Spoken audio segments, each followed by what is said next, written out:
প্রধানমন্ত্রী সভার আগের দিন রাতে রণক্ষেত্রের চেহারা নিল জগদ্দল। সংঘর্ষে জড়ালো বিজেপি তৃণমূল দুপক্ষই। উঠল গুলি বোমা চালানোর অভিযোগ।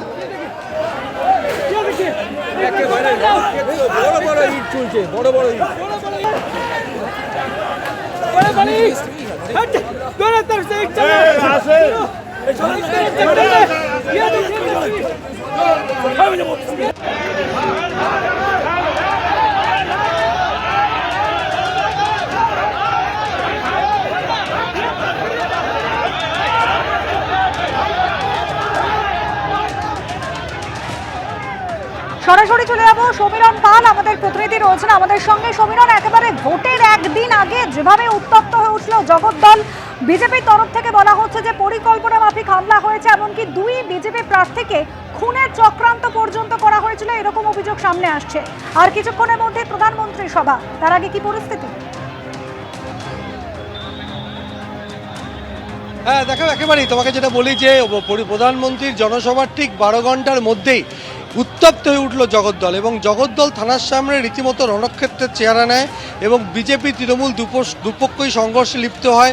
ইট বৃষ্টি লাঠি নিয়ে তারা হামলা চালায় এবং ফুটেজে দেখাও যাচ্ছে যে অর্জুন সিং তিনি নিজে তেড়ে যাচ্ছেন তৃণমূল সমর্থকদের দিকে, যেটা অভিযোগ করছেন জগদ্দলের তৃণমূল প্রার্থী সোমনাথ শ্যাম। তিনি সরাসরি অর্জুন সিংকে গ্রেপ্তারের দাবি জানিয়েছেন। পাল্টা অর্জুন সিং জানিয়েছেন যে তৃণমূলের নেতৃত্বে হামলা চালানো হয়েছে। ইতিমধ্যেই তোমাকে বলি যে ভাটপাড়া পুরসভার 2 নম্বর ওয়ার্ডের তৃণমূল কাউন্সিলর গোপাল রাউতকে গ্রেপ্তার করা হয়েছে। এই ঘটনায় এখনো পর্যন্ত 4 জনকে গ্রেপ্তার করা হয়েছে জগদ্দলের বিজেপি প্রার্থী রাজেশ কুমারের অভিযোগের ভিত্তিতে। মোট 2টি মামলা করা হয়েছে। একটি, রাজেশ কুমার জগদ্দলের বিজেপি প্রার্থী অভিযোগ করেছেন যে তিনি যখন জগদ্দল থানায় গেছিলেন তখন তার উপর তৃণমূল নেতৃত্ব হামলা চালায়, তৃণমূল সমর্থকরা হামলা চালায়, এবং তার পাশাপাশি পুলিশের পক্ষ থেকে একটি স্বতঃপ্রণোদিত মামলা রুজু করা হয়েছে। কিন্তু জগদ্দলের তৃণমূল প্রার্থী সোমনাথ শ্যাম সরাসরি অভিযোগ করছেন যে অর্জুন সিংয়ের নেতৃত্বে গতকাল রাতে রীতিমতো তাণ্ডব চালানো হয়েছে জগদ্দল থানায়। আর এই ঘটনাকে কেন্দ্র করে রীতিমতো রাজনৈতিক চাপানো শুরু হয়েছে। তুমি জানো যে ভাটপাড়া জগদ্দলে যখনই কোনো রাজনৈতিক গন্ডগোলের ঘটনা ঘটে তখনই যুযুদান দুই পক্ষ।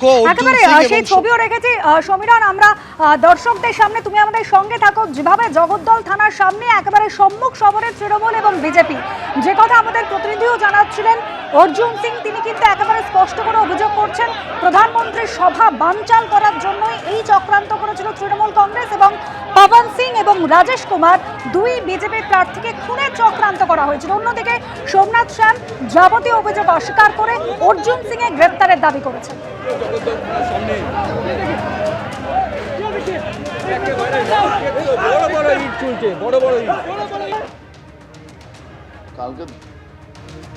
কালকে দুটো ঘটনা ঘটেছে। একটা ঘটনা ঘটেছে, ডাক্তার রাজেশ কুমার জগদ্দল থানা এফআইআর করতে গিয়েছিলেন এগেনস্ট মমতা বানা। ওনাকে ওখানে বসিয়ে পুলিশের কিছু অংশ তৃণমূলকে ডেকে নেয়। এবার ডেকে নিয়ে বাইরে প্রায় 1-150 লোক জমানো হয়, ওনার উপরে গালাগালি অসভ্য ইট পাথর ছোড়ে আর ওনার উপরে হামলা করে। উনি লিটারালি থানার মধ্যে লুকিয়েছিলেন। আমরা খবর পেয়ে যাওয়ার পরে আমাদেরকে দেখেও ইট পাতা ছোড়াছড়ি শুরু করে। তখন যেটা হয় সেটা হয়েছে। ধরুন এই ঘটনাটা এফআইআর করার জন্য আমরা সব ব্যাক করলাম। ব্যাক করে আমরা এই অফিসেই বসেছিলাম। হঠাৎ আমার ছেলের বাড়ি, যেখানে আমার ছেলে থাকে, ওখানে একটা অল্টো গাড়ি, ব্ল্যাক রঙের অল্টো ছিল মনে হচ্ছে, যেটা খবর আছে, অল্টো গাড়ি ছিল। ওখান থেকে 4-5 জন নেমেছে আর ফায়ারিং আর বম্বিং শুরু হয়েছে। ফায়ারিং আর বম্বিংয়ে ফায়ার করার সঙ্গে সঙ্গে আমাদের ওই ছেলের যে সিকিউরিটি আছে তার পায়ে গুলি লেগেছে আর বোম চলেছে। তারপরে আমরা দৌড়ে গেছি, তার মধ্যে ওরা গাড়ি নিয়ে পালিয়ে গেছে। পার্থ ভৌমিক আর সোমনাথ শ্যামের ইনস্ট্রাকশনে এইসব ঘটনা ঘটেছে। পুলিশ স্টেশনে আমার বাবা গিয়েছে, কেন কি আজকে মোদিজি প্রোগ্রাম ছিল, তো প্রোগ্রামের মধ্যে ব্যানার লাগাচ্ছিল, তো টিএমসি কিছু কর্মী লোক এসে ওখানে ঝামেলা করে। ওরপরে ফির নিজেই টিএমসি লোক ঝামেলা করছে আর নিজেই গিয়ে ফির প্রতিবাদ করছে পুলিশ স্টেশনে। ফির ওখানে যখন বাবা এসেছে, আমি ওখানে খবর পেয়ে যাব, ওখানে পৌঁছেছে, দেখছে কি ঝামেলা মিটে গেছে। বাড়ি যাওয়ার পরে দেখছে কি স্টোন থ্রো করছে, ফরচুনার উপরে পথর পড়েছে, পথর পড়া পড়ে তো আমার গাড়ি পুরো ভেঙে গেছে। আর ওর পরে ফির বম চলেছে। বম চলা পরে फिर जब हमारे सीआई साहब रिटर्ने जब গিয়েছে দেখার জন্য কি কে এরকম করছে, তো ওই সব লোক যেরকম সিআই সাহেব আমার বলছিল কি গাড়ির মধ্যে বসে পালিয়ে গেছে। তো এই গুলি কখন চালিয়েছে? তো গুলি ওই সময় চলছিল, আমার সিআই সাহেবকে লেগেছে কোথায় গুলি লাগে? পামে, লেফট সাইডে, কোথায় ভর্তি হয়েছে?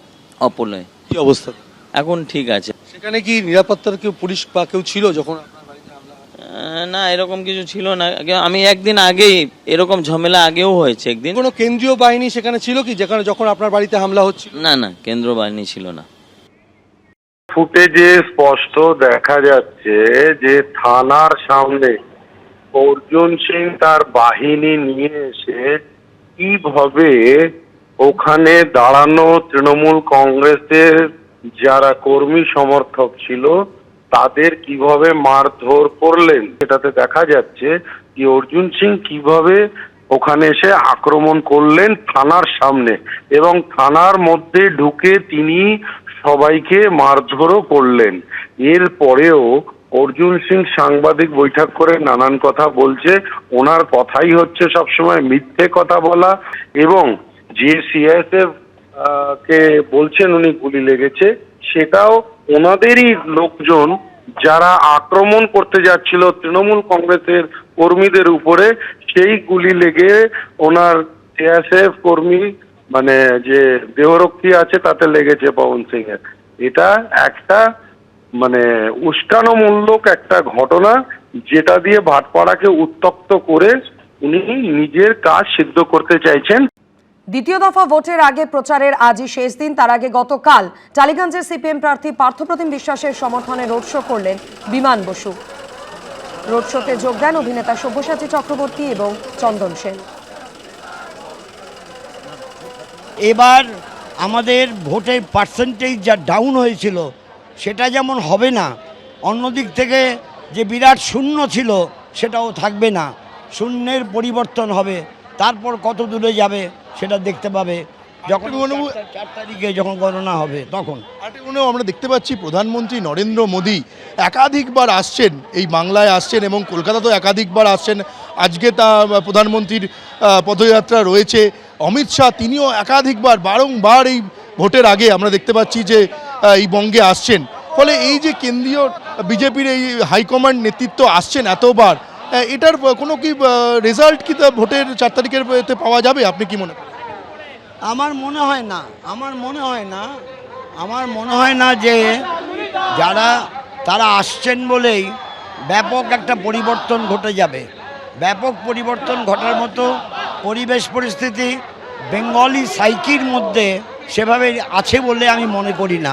শূন্যটা কোনো গেরো নয়। ভোটগুলো দেখবেন, ভোটের কোয়ান্টিটি দেখবেন, সিটের কোয়ান্টিটি নয়, ভোটের কোয়ান্টিটি দেখবেন, শূন্য নয়।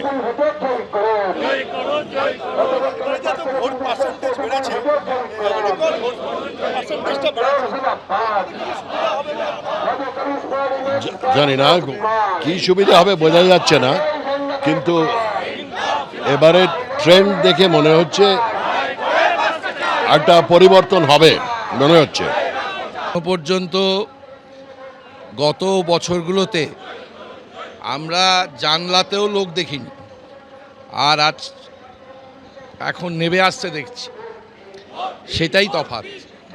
এবং এই যে দেখছেন মিছিলটা, দেখুন শুধু কালো চুল দেখতে পাচ্ছেন, এটাই সবচেয়ে জরুরি ঘটনা।